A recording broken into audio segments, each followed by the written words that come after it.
Good afternoon, everyone. I'm honored and delighted to be here to share my research. My topic is declined peripheral nerve conduction in Alzheimer's disease. It's a subject that may lead new ideas in understanding and early detection of Alzheimer's disease. Firstly, I would like to briefly introduce my background. I completed my MD degree in 2020 in Shanghai Jiao University and began working as a resident physician at Shanghai Mental Health Center, which stands as one of the prominent psychiatric hospitals in China. And have anyone been in China? China is a beautiful and delicious country. I hope you can visit there. China is the most populous country in the world and deeply affected by aging. The demographics released last year showed that there are more than 290 million people over 60 years of age in China, representing 21% of the total population. And for those over 65 years of age, they will be 25% of the China's total population by 2050.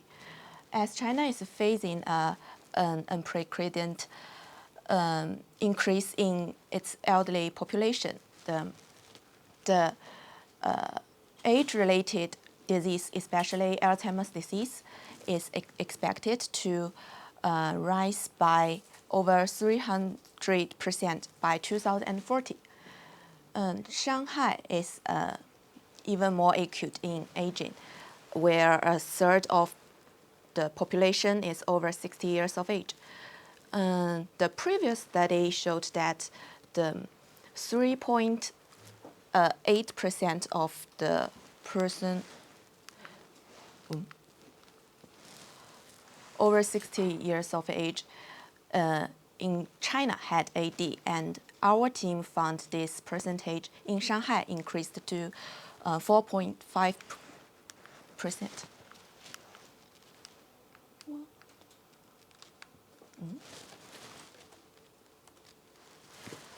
Aging and dementia is undoubtedly a worldwide challenge, which would cause a huge economical burden. Unfortunately, the current treatment is unsatisfactory following the development of dementia, and the current development of the drugs are hit a rough patch. So we are facing a major predicament. It is imperative to do research on prevention and delay the daily living capacity impairments. And to achieve this, we need to identify cognitively normal individuals at the risk of cognitive impairment.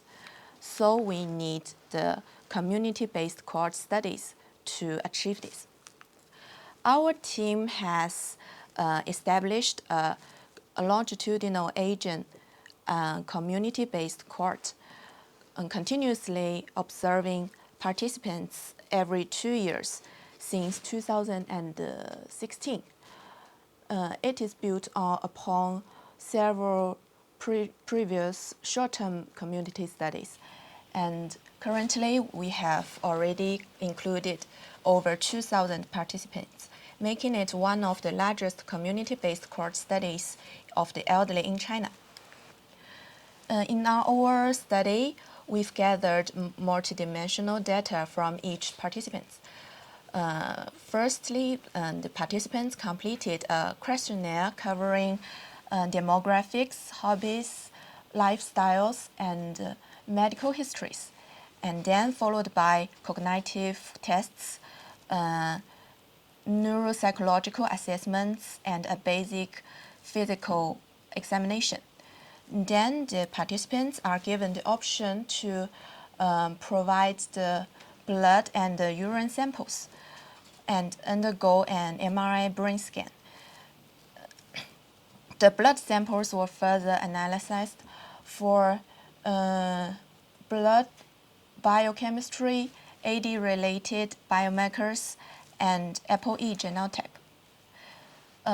This rich dataset enables extensive opportunities for research, and my research is also based on it. We now understand that risk factors of dementia span across all life stages, and the alteration in markers such as A-beta and tau protein occurred before the significant clinical symptoms of cognitive decline and the structural brain changes.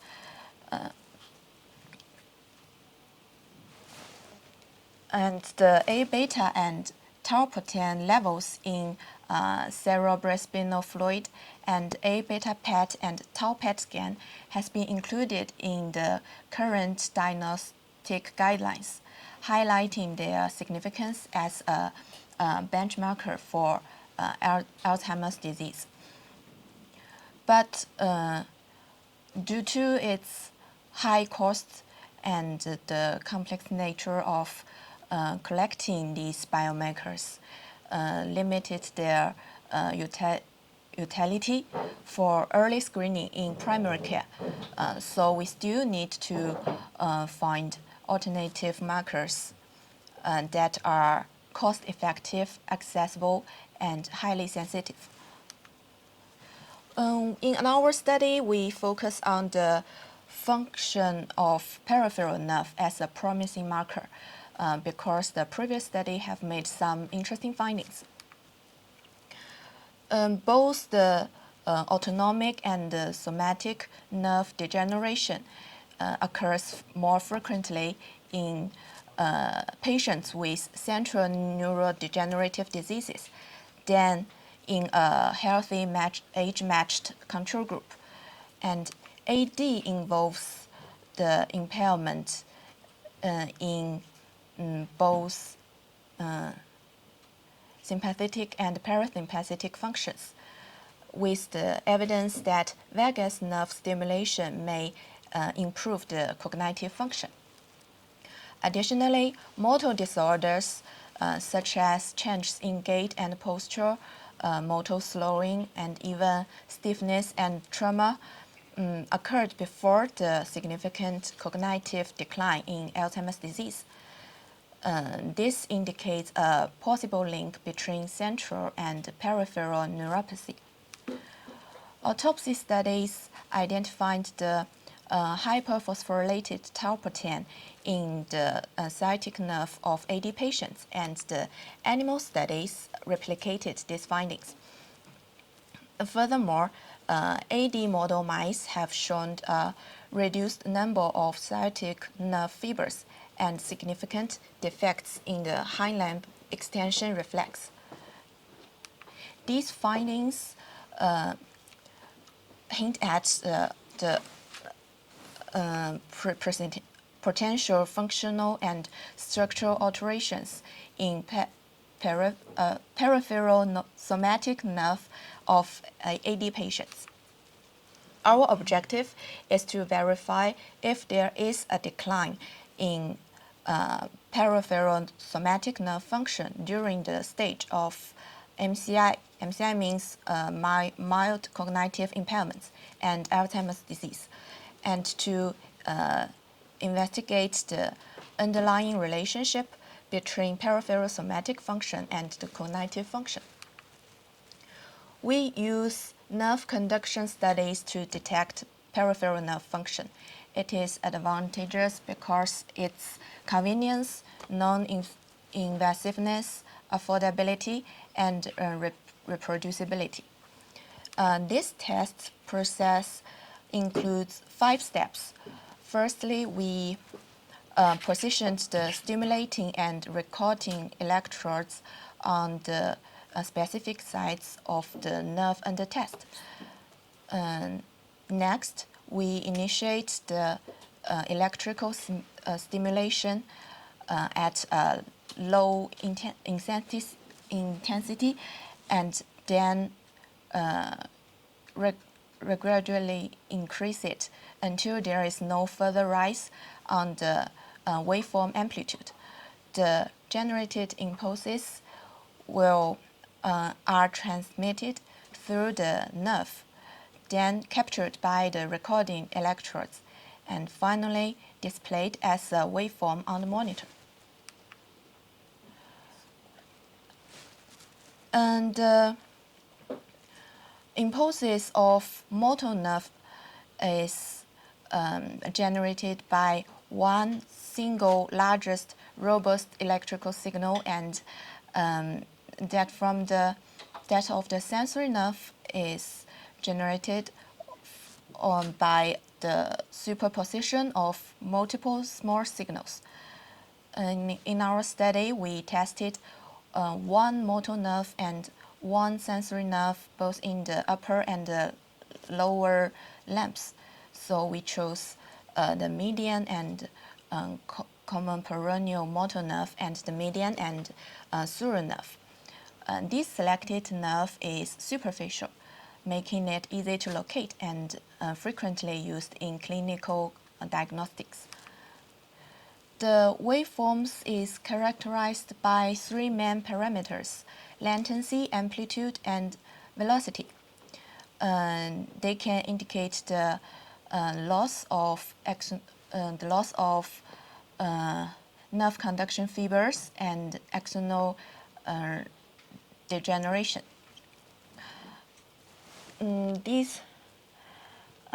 In our protocol, we test in our motor nerve assessment, the stimulating electrodes are positioned on two distinct locations, just like this photo shows. And for sensory nerve, the stimulating electrodes were fixed on one single position, and the peak latency and peak-to-peak amplitude were further analyzed for assessing sensory nerve function. Finally, 22 AD patients, 74 MCI participants, and 82 healthy participants were included. The MCI and healthy participants were selected from our community-based cohort, and 80 patients were chosen from our psychogeriatric ward.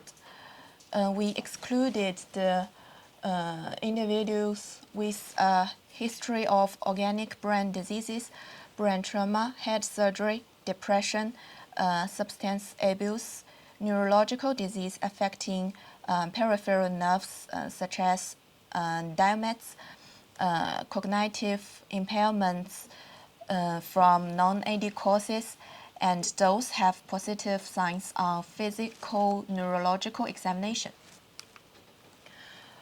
We used a comprehensive suite of neuropsychological tests to evaluate both general and specific cognitive function. These tests include MOCA, digit span, auditory verbal learning test, trail making test, and verbal fluency test. And we also use a geriatric depression scale and self-reported anxiety scale to evaluate individuals' emotional status. It is important to note that the outcomes of the nerve conduction studies may be influenced by factors such as lamp temperature and individuals' physiological differences. So we do the test in a quiet and dedicated examination room maintained at a temperature of 22 to 24 degrees centigrade, and we measured the right limbs. If the participants were left-handed or had a history of fracture, carpal tunnel syndrome, or other discomfort on their right limb, we tested their left limb. In the results, we didn't find any gender differences across the three groups, and we noticed the differences in age, education level, height, and MoCA score. The velocity of the median and common peroneal motor nerve decreased progressively across the three groups. The healthy group has the fastest, and the followed by the MCI group, and AD group has the slowest velocity. And we also found the amplitude in wrist of the median motor nerve is lower in the AD group than in the other two groups. These findings held up after we took age, gender, and height into account, and we didn't find any differences in sensory nerve conduction.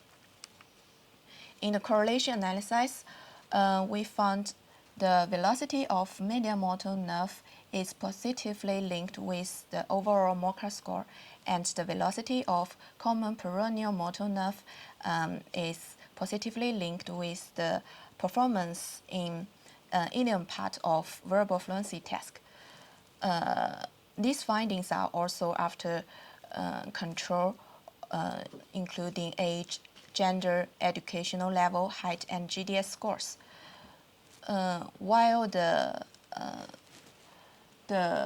slopes of these two graphs is not very large, but it still showed a definite trend. In the idiom part of the verbal fluency task, the participants were required to come up with idioms, and they are vocabulary unique to Chinese language, each one consisting for 4 Chinese characters and had a backstory. In Chinese language, being able to use idioms appropriately usually means better language ability. We conducted additional logistic regression analysis.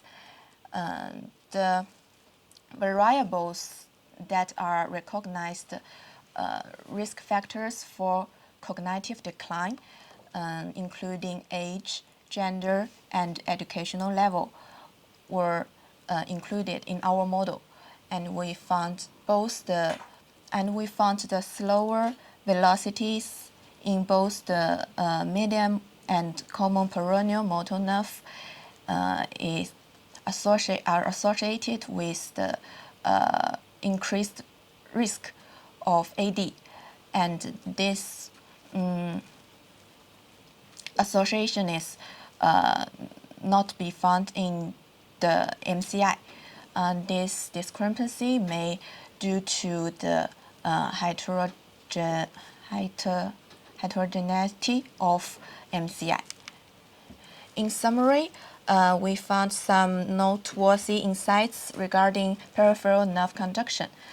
AD patients exhibit slower peripheral motor nerve velocity, while their peripheral sensory nerve conduction function was preserved, and the peripheral motor nerve velocity may decrease with the decline of cognitive function. Built on our positive findings, we propose a hypothesis to explain our results. A likely mechanism involves hypophosphorylated tau protein. In a healthy urine, tau protein plays a crucial role in microtubule formation and stability regulation.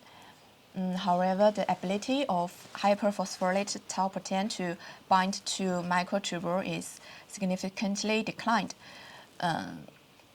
That may lead to the impairment of repair and regeneration of the peripheral nerves.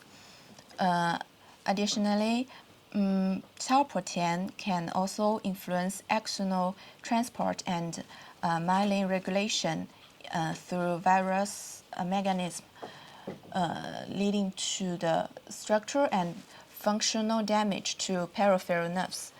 Some animal studies have supported our hypothesis. In the sciatic nerve, of AD model mice with tau protein abnormalities, hyperphosphorylated tau proteins occurred before the loss of large axonal fibers and reduced myelination. And both adult and aged mice that lack normal expression of tau protein showed reduced structure and regeneration of large diameter myelin fibers in the cytic. And considering the peripheral sensory nerve conduction, existing animal and clinical studies supported our findings that peripheral sensory nerve conduction function in AD patients remained preserved. We acknowledged some limitations. Firstly, this is a cross-sectional study and it can't infer causality between the nerve conduction velocity and cognitive functions. And our sample size is relatively small. The use of the cognitive enhancing drug in AD patients are not accounted. And another limitation is the varying degree of participants' cooperation during the nerve conduction studies. Some participants rejected the lower limb examination or can't produce a maximum waveform due to the discomfort or pain. So this may affected our results. Moving forward, we aim to increase the sample size and incorporate the a range of other risk factors. Follow-up is also essential for our research, and we plan to deepen our analysis by correlating our findings with blood and imaging biomarkers or specific to Alzheimer's disease. And we also plan to make a more comprehensive and systematic evaluation of peripheral nerve motor pathways. And in the clinical work, we found that AD patients often present with symptoms similar to late life depression. So we also want to investigate whether the nerve conduction studies can help to distinguish these two diseases. These are our team picture and our two core leaders, Professor Xiao Shifu, our team leader, and Professor Yue Ling, our chef physician. They helps a lot in our research directions and findings. Thank you. Thank you for your attention.